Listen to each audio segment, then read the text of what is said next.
Alright, everybody, welcome back to episode 50 of our local to global run. We are sitting at $950,000 of cash flow. We're making money, but I'm wondering if that will eventually dwindle as the economy keeps getting worse. On top of that, we are missing two of our big guys. AJ Styles, who's out for another 6.5 months, Cena, who's out for another 15 months, and now we've got to figure out how to get through this little patch of turmoil without him. We are count it, five popularity points from moving up to medium, which will be able to hope net us some house shows and see how that goes. See if we make any money off of it, is what I mean. Broadcasting.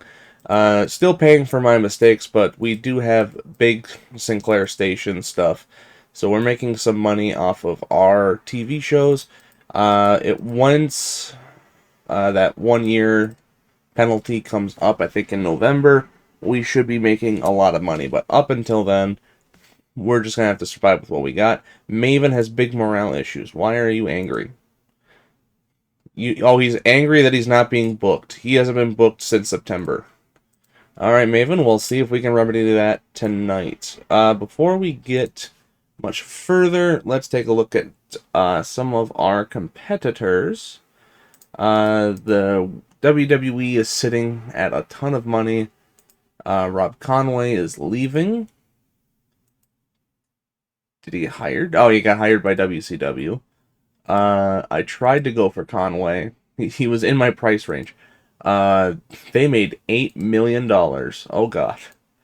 I'm hoping when I get to this point where I just make so much money I physically can't fail. But up until then, I can still very much fail. Regal signed... Where is it? Ultimate Pro, that's what I was looking for. Steamboat got demoted twice from their inner circle. They have been hemorrhaging money, thanks in no part to me. Their ticket sales jumped up at the end of, in this last month. The amount of money they're spending on workers and training is still pretty much, well, workers is the same. Training went down a lot. They learned, but they're still losing money. And I gotta keep trying to make that work. They're making more money merchandise, which makes me think they upped their merch. Broadcast revenue's down because they're not getting on TV. Sponsorships going down because of the economy. And ticket sales. What in the hell caused that big bump in ticket sales? Did they do a show? They did a show in their home region. Okay. So they could be doing that. They just haven't been doing it before.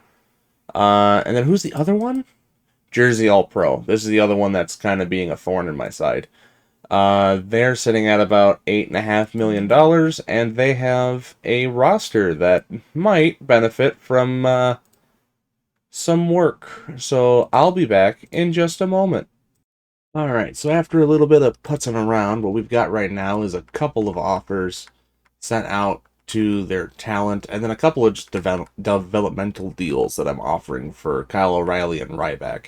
Just stick them away in TNA, IPW, so that way they can grow a little bit, and also see if we could snag back Jay Lethal and Homicide, while also forcing them to try and put some actual money into these guys. They don't have a very big roster. A lot of their expenses are coming from just a handful of guys. They got Jerry Lawler and Bobby Heenan. I actually kind of wonder what that duo would sound like, but that is beside the point. Who was the other big guy? Because I got another, like, big money dude. I don't remember who it is, though. Oh, Sabu. They got Sabu. That's who it is. So, like, those three guys come up to, like, $100,000, and then everybody else probably comes up to 40. So there's not a lot to tank them with there. But I digress. We are now going to go ahead and we're going to go to our first show of the month, number 5016 TNA Explosion. We've only got 2 shows before the pay-per-view lockdown. So let's get to it. Alright, everybody, and welcome to TNA Explosion number 56, held in front of 1,600 people at the Tennessee State Fairgrounds Sports Arena. We start off the show with Dwayne Johnson coming out and levying a very serious charge against CM Punk during his match with John Cena last episode, a couple weeks ago. CM Punk deliberately injured John Cena in retribution for when the Vision injured AJ Styles. Punk comes out and defends himself from such an allegation. And then we move on to our opening match. Maven versus Charlie Haas.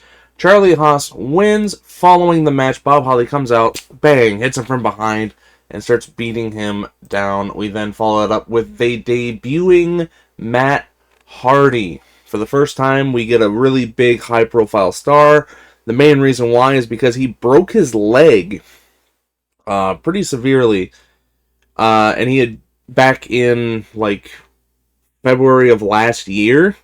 And he still hadn't come back by the time his contract came up. Which, of course, leads to us getting the benefit of WWE didn't want to spend money on a guy who couldn't wrestle. We did. And we get lucky because he's 100% healthy now. I shouldn't say 100%. He can wrestle. So, he comes out, introduces himself, big fanfare or whatever. Jeff Jarrett comes out, wishes him good luck, so on and so forth. We then followed up with tag team action. The Vision, Kit Montana, and Russ Haas taking on the Motor City Machine Guns and beating them. Following that up, America's Most Wanted comes out and attacks the Vision. They've never been weaker. They are without their star, their creme de la creme. He's out for 15 months. So now people are going to be taking pot shots at him, just like AMW's taking pot shots at Kit Montana and Russ. And they hit Russ with a death sentence on the outside. I can't imagine that felt too good for James Storm, or Russ Haas for that matter. But that knocks out Russ Haas as he is taken away on a stretcher. We then follow that up with a match between CM Punk and Chris Hero. A very good match. 74 wrestling rating, 59 crowd rating, a 68 segment rating. Very good. Chris Hero beats CM Punk after Dwayne Johnson comes in, hits CM Punk with the rock bottom, rolls out of the ring, and Hero puts him in the Hangman's Clutch and wins the match. We then followed up with a main event promo, or penultimate promo. Randy Savage face-to-face with Brock Lesnar and Jim Cornette. Brock Lesnar is pretty much just sitting there, flexing and whatnot. Or just looking intimidating, because he is a physical freak of nature. And Jim Cornette is speaking for him, although he did not perform very well in this segment. We then followed up with the tag team match at the end of the year, or at the end of the show. Randy Savage and Monty Brown, the challengers, taking on the champions. Brock Lesnar, world champion. Kevin Steen, X Division champion. A 64 rating, and Brock Lesnar and Jim Cornette are a good pairing. We end off the show with a 68 rating. And we lost $4,000. That's nothing too surprising. Oh, yes. 55 in the Southeast. We are 4 points away from being able to move up to medium, which will inevitably give us its own set of challenges and tribulations. Jazz signed exclusive deals. So here's what actually happened with the Jersey All-Pro. They signed everybody back, and they gave them ludicrous deals. Whereas, they gave Jay Lethal $5,000 a month. They gave Homicide $6,000 a month. They gave Dixie $6,000 a month. They gave Billy $5,000 a month. So that definitely is gonna help weed them away. And then they also signed back Jazz. They only gave him $680. Oh no, that's not wrong person. Did they give Jazz? Did I just not see it? Oh, they gave Jazz $8,000. So that works. I'm fine with that. Oh. Damn, they signed him. Okay. New wrestler. Always. Oh my god. He's 38. He's 38. Look at his stats. Oh my god. Why would you sign this guy? Why? How is his popularity already at 33? Never mind. Okay. Center for Excellence. Oh, did they just... Oh, that's it. I thought that was a dojo. I also did go out and Where is it? I did... Where is dojo? Running costs. Yeah, I affiliated with some dojos to try and get them in. Miscellaneous. Oh, yeah, miscellaneous. I went and bought some affiliations with some dojos. Those dojos are... Gotta, like, run down here. Where are they? Oh, does it not say? I thought it would say. Where are they? Oh yeah, Tony St. Clair Academy. We did Wrestle Factory. Wrestle Factory. We did. I think there was a third one. Was there a third one? No, I don't think there. Maybe it was only two, but I think there was a third one. But I'm not 100% sure. Actually, I could go with this one. It's only $188. All right, so there's a third one. I thought it was. Oh, it's on. It's over here. Nope. Yeah, just those three. And then I also went and bought the IWA East Coast. They got in a significant debt, and now I bought them, and I'm using them as another developmental program. Why? Because I kind of wanted to. I don't really have another reason. So I've got the IPW, which is based in the tri-state, and now we've got IWA, which is based in Mid-Atlantic. So we pretty much got like the Eastern Seaboard on lock, with us being in the Southeast. What else? Oh, 319,000 people watched. It's not bad. It's not good, though. Hopefully when we jump it up to medium, that number goes up and we make more money. But yeah, that's going to be a thing that we're going to be battling. We'll see if we'll make any money this month. Might not have been the best financial move, but we'll just have to wait and see. I'm hopeful, as always. I'm going to go ahead and book the next show, and I will see you again in just a little bit. Alright, everybody, welcome back to TNA Explosion number 57, held in the same arena as last week, in front of 1,619 fans. We start off the show with a promo with Matt Hardy and Jeff Jarrett. Jeff Jarrett says, you're going to be in the main event tonight, your first match in TNA. At the pay-per-view, you're going to take on me. Rite of passage, you got to come fight the owner. Prove your worth, you know. But tonight, you're going to take on Chris Hero in the main event. We then follow it up with just a random match between Sting and Shawn Stasiak. Sting beats him fairly quickly in 5.5 minutes, 52 segment rating. Now, you may have thought last week I forgot to book a TNA United States Championship match, but really what actually happened was the week before, the match actually happened backstage, and we just couldn't fit it in. So here's the footage from the match last week between Mike Sanders and Nigel McGuinness, which Nigel McGuinness won. And then right after that, his actual match against El Generico here tonight. McGuinness defeats El Generico by submission with a grounded top wrist lock. Nigel McGuinness makes defense number 3 of the TNA United States title. We then followed up another promo between Punk and Johnson as they continue their verbal war of words about whether or not he intentionally broke Cena's neck. We then follow that up with tag team action between America's Most Wanted and Triple X, which America's Most Wanted wins, segment rating of 51. Following that up, contract signing for the TNA World Heavyweight Championship match at Lockdown, which is this Sunday. Everything goes off surprisingly without a hitch. They're able to sign and nobody gets hurt, surprisingly enough. We then go to the main event. Matt Hardy beats Chris Hero, a wrestling rating of 71, a segment rating of 62, and then As Matt Hardy is celebrating in the ring his first victory in TNA, out comes Dwayne "The Rock" Johnson to try and recruit him into the Vision.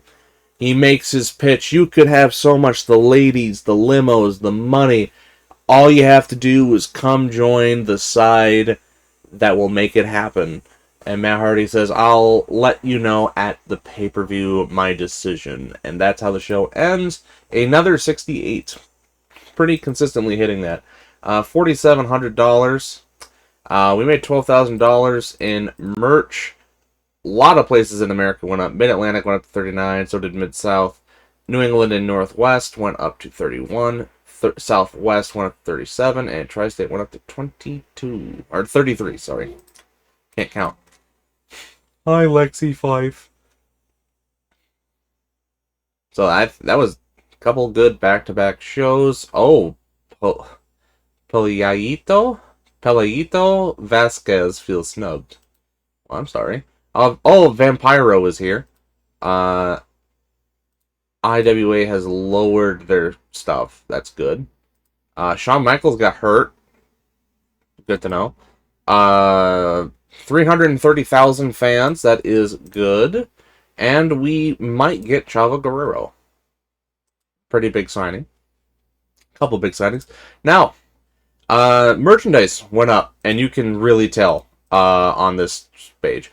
We're already at $154,000 for merch.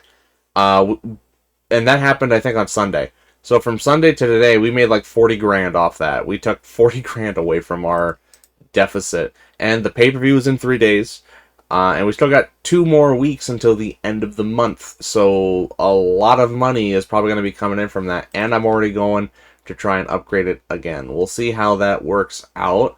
Matt Hardy is already the second highest earner in terms of merch. Cena's at 10th. He was at 5th. Punk is at 8th. He was at 6th. Mitsuharu Misawa jumped back up. Brett, Sting are up there. You know, a lot going on. So I'm going to go ahead. I'm going to go book Lockdown. I'll be back in just a moment. Alright, everybody, welcome to TNA Lockdown 2008, held in front of almost 8,000 people at the Freedom Hall Civic Center in Tennessee. We start off the night with a good match for the TNA United States Championship. Nigel McGuinness beats Hayabusa with a pendulum lariat. That makes his 4th defense of the United States title. Only a 24 segment rating because this has been this is the 4th time it was done, and it's the worst of all the matches they've done, but it was in a cage. I guess. Sting and Misawa are speaking in the back about Samoa Joe before the match actually happens. Sting beats Samoa Joe in the cage and wins the match. As he's celebrating, Joe comes up from behind, puts him in the Coquita clutch, and starts choking him out in the ring. He has to be physically removed from the premises by security. We then follow it up with TNA X Division Championship match, Monty Brown versus Kevin Steen, and Monty Brown wins with a pounce and a powerbomb. We have a new X Division champion. We then follow it up in the back after Monty Brown is celebrating. Team Canada without Scott D'Amore is in the back watching it, and they're all pissed. They come together and they're like, we need to strike back out and prove that we belong here. We then have a tag team championship match, America's Most Wanted taking on Kit Montana and Fatu. Russ Haas still hurt from the attack from AMW. Fatu comes in as a replacement, and a pretty decent match all around. Chris Harris wins after hitting Kit Montana with the death sentence. Defense number 2 for America's Most Wanted. They go into the back and they are celebrating. We then follow that up. Match between Jeff Jarrett and Matt Hardy. Matt Hardy wins with a Twist of Fate Swanton Bomb combination. A 68 segment rating. Goddamn, Jeff in-ring performance was bad. After the match, Dwayne comes out. I want your answer. I want to know if you're going to be part of the winning vision of this company, and Matt Hardy tells him to shove it, spits in The Rock's face, and goes to leave. The Rock gives a signal, and out comes Vampiro, who hits Matt Hardy from behind, taking him out entirely. We then followed up Macho Man Randy Savage promo. Only a 66. We then followed up with the match. Oh, thank God. Oh, that's what I wanted to see. The match was great. The crowd was into it. The match was great. Segment rating 71.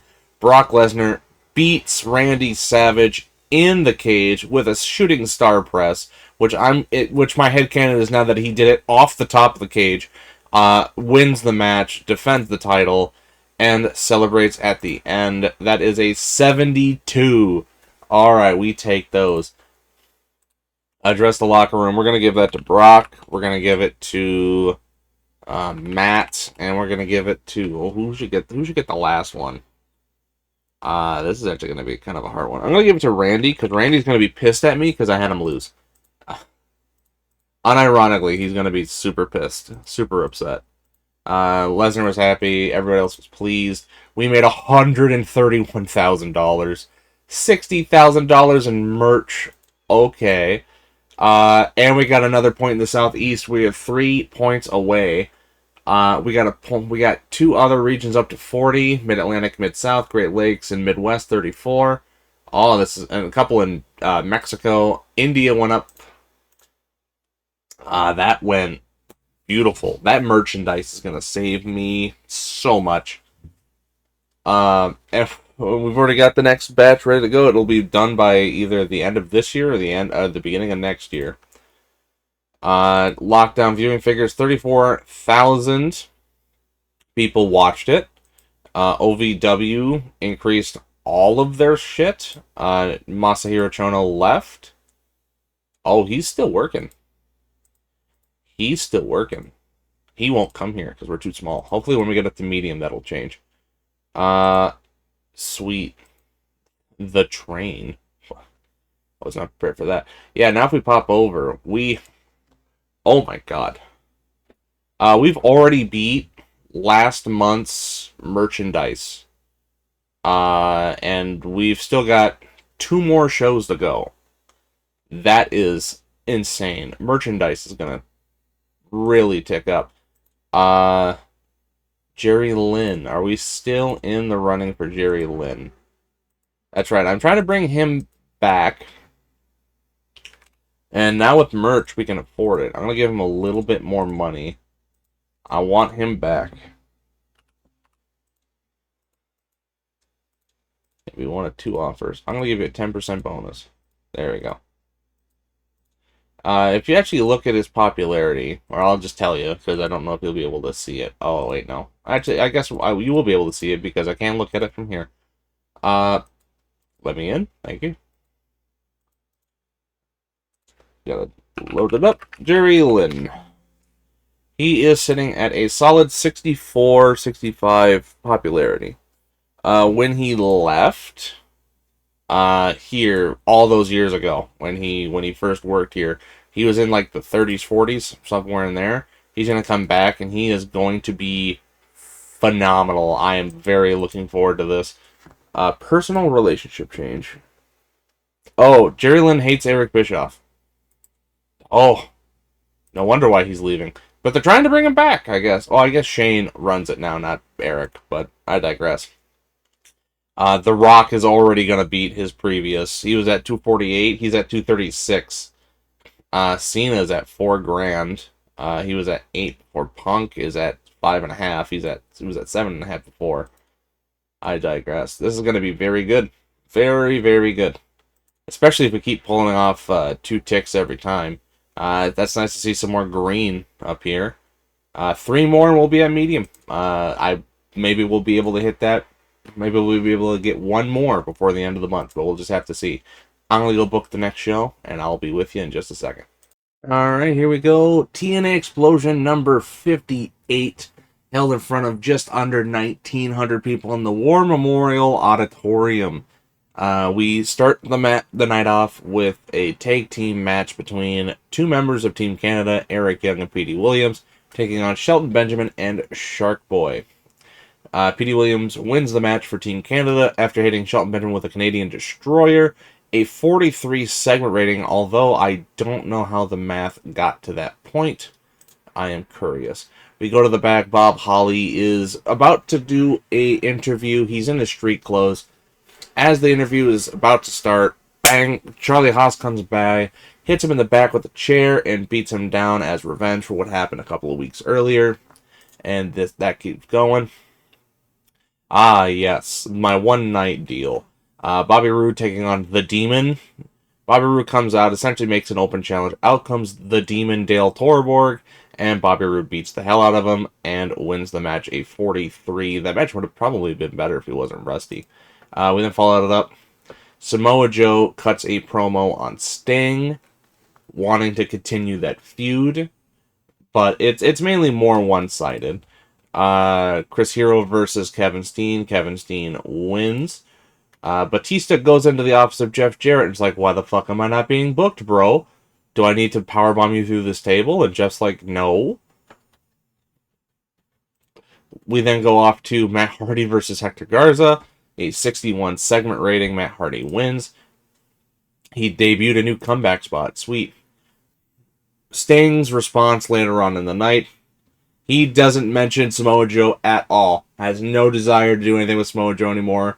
He instead challenges Brock Lesnar to a World Heavyweight Championship match. He wants to dethrone the Beast at Turning Point. We then followed up main event match, Vampiro versus Maven, before CM Punk comes out, does succeed in attacking Vampiro, who runs out of the ring, and Dwayne Johnson comes out, and they keep up their war of words, a 58. Not a very good show, comparatively. Got a couple popularity bips, but not that much. There was no really great match. It was all just kind of meh. WCW rejection. Al Snow. He is leaving. Canvas opinions. Maven and Mick Foley would like it. Hey, if I can bring you in for pretty cheap, I'll consider that a victory. Would $7,000 per show do? He would take that. He's sitting at pretty good popularity. Anybody else? 310,000. Oof, it fell. WCW tried to update their terms. They were offering more money, but for less time. I think Jerry Lynn's coming back home. I think, is there anything else here that I see immediately? I don't think so. So, with that, we are sitting at a lot of money. I'm going to go ahead and I'm going to skip ahead to the final show of the month, which I think is on the second to last day of the month, and I will see you there. Alright, everybody, welcome to TNA Explosion number 59, held for 1,800 people in the War Memorial Auditorium. We start off with footage from the previous week that had to be cut because of the show that we had. We didn't have enough time to fit in the United States title match that definitely took place last week and totally isn't being added because the booker forgot. Nigel McGuinness took on Hector Garza and won, defending the title for the 5th time. We then followed up with Batista's match that Jeff Jarrett promised him last week against Charlie Haas. However, what ended up happening was Bob Holly ran in the middle of the match, and the ref threw the match out. Bob Holly and Charlie Haas kept fighting. Batista knocked them both down, and that is the end of that segment. We then have Kevin Steen versus Lance Cade. Kevin Steen wins it in a pretty good match, all things considered. He then gets on a mic, and he makes his own challenge to Brock Lesnar. He wants a shot at the TNA World Heavyweight Championship. He wants it before Sting. Speaking of Sting, Sting versus Maven. Sting beats Maven, only a 50. We then followed up with Simon Diamond taking on Nigel McGuinness in this week's United States Championship. extravaganza, and Nigel McGuinness beats Simon Diamond, a 53 segment rating. We then go to the back where Sting and Kevin Steen have a confrontation, each one believing they should have a shot at the World Heavyweight title. We then end the show with a pretty good match. Vampiro and ECMO, the new debuting member of the Vision, comes out to take on Matt Hardy and CM Punk. Vampiro pins Matt Hardy with a Michinoku driver and wins the match, a 65 segment rating. We got a 64 on that. That's better than last week.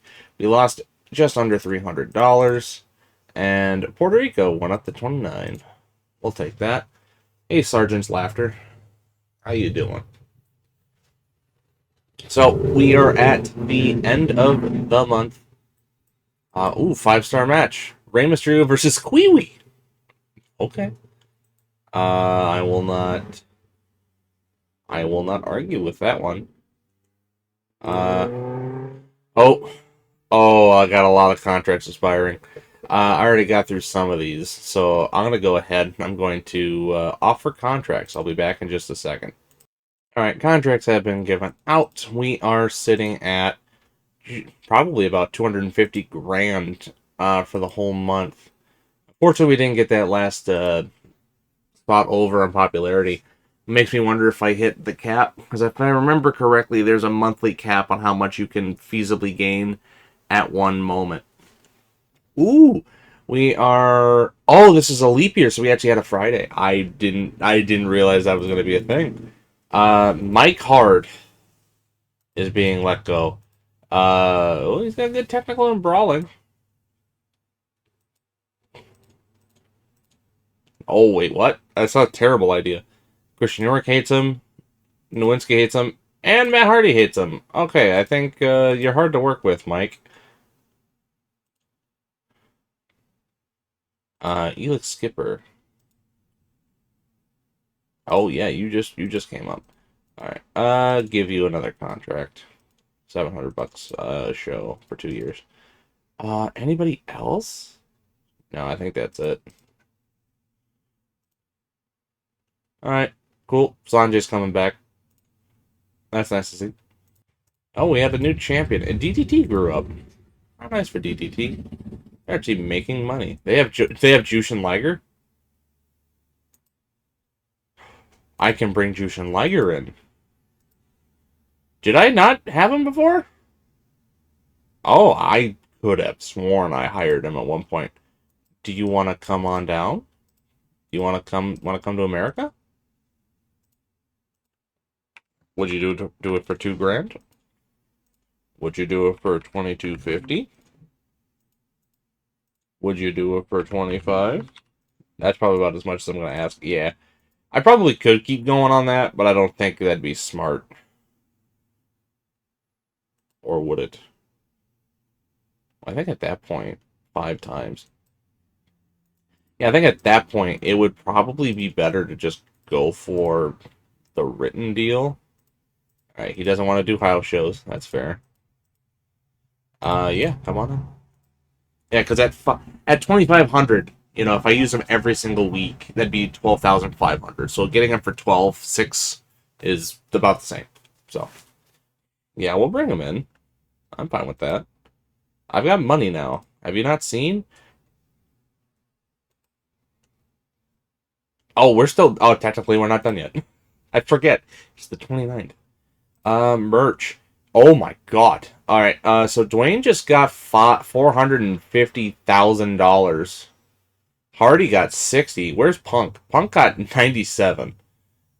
Which is marginally better. Savage got 21. If this was like real, and Dwayne Johnson just decided, I'm gonna sign with a small indie for promotion and let them be in charge of my merch, he's making $200,000 a month just on that. Like, that's a good deal. That is just a swell deal. I can't imagine that not happening in real life. Although I suppose it would be pretty easy to take advantage of that. Alright, Randy Savage is leaving. Oh boy. Well, Randy, we are jobbing you out, my friend. Mike TNA's contract is ending. He hands in his notice. We ended up first. So you know what that means. Time to go bring back Mike. Hold up. Hey, Mike. Would you come back for 6? Yes, you will. Alright, so, Mach is, oh, you are jobbing every day. Who do I want you to lose to at the pay-per-view? That's going to be my big question here. I'm going to go think on that for a moment. Alright, I picked a guy. It's going to be Punk.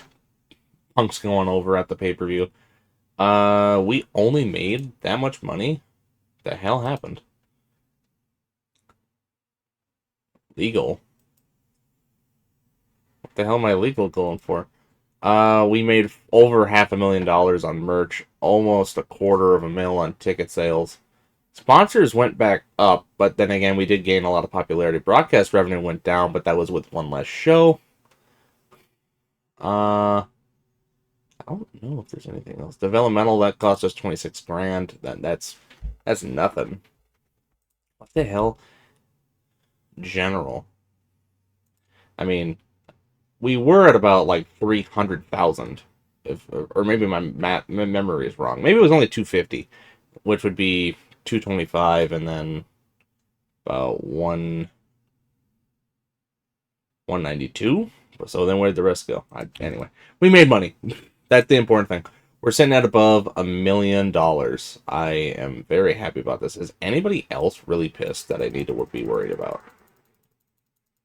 Nope. I got a lot of people who are mad. Or have morale problems, but nobody who's like pissed. What's my backstage looking like? Oh, it's very good. Anything else? Can we do broadcast stuff? Do we have the ability to do broadcast stuff? Anything anywhere else? Would you do it?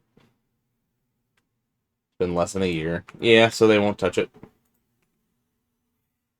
That's right. DirecTV will take us back, though. I don't know why, but that is something that they'll do. So that'll have to wait a year. When? I think that was in November, so we gotta wait a whole up until November, probably December, just to be safe. But that'll be the end of this part. We got a big boost in merch, definitely helping us out. That is going to be the big defining thing. I mean, merch itself paid for the workers, the show, and production. Boom. That's all I need to worry about. And that's with it being in a slump, too, by the way. Because the economy is only above average, and it's going down. So we're not going to make as much money this month, next month, probably. But, I mean, we will, because the change didn't happen until about a week or two in. So there's a good shot we'll probably make more money, but we won't make money on the third month. Or more money on the third month. It'll keep going down. But when this goes back up to very strong, we're going to be making a ton of money on just merchandise. So that's been a good investment. It's been a slow burn to get the money for that. I mean, if we look at merch, I mean, for months and months and months, for years we've been building this up, and I think we gained all of our money back right there. I think that like workers $405,000. Most of that is just Dwayne. $226,000 of that, to be specific, is just Dwayne, which means we are still making 300 grand on merchandise, which is more than we've ever made in any other month. But if we did lose Dwayne, we'd be in the red significantly. But then again, that'd only be about 73, which is what we paid for the new promotion. Speaking of which, actually, let me go take a look at some of our competitors. Jersey. They made money, but not as much as they did the month before. And they didn't hire anybody else. And nobody else is really there for me to try and snipe. Or cost them more money. Ultimate Pro. what happened here? You lost 600 grand. Oh, I really want this. You have no idea how much I want this. To be able to steal all of that would be phenomenal. But I think they're gonna get down to a point where they're gonna have a ton. They're gonna be in debt by like a couple billion, and I might not be able to buy it. But that's beside the point. Oh, they signed this guy. Oh, can I do the funniest thing? I'm doing it again. I'm doing it again.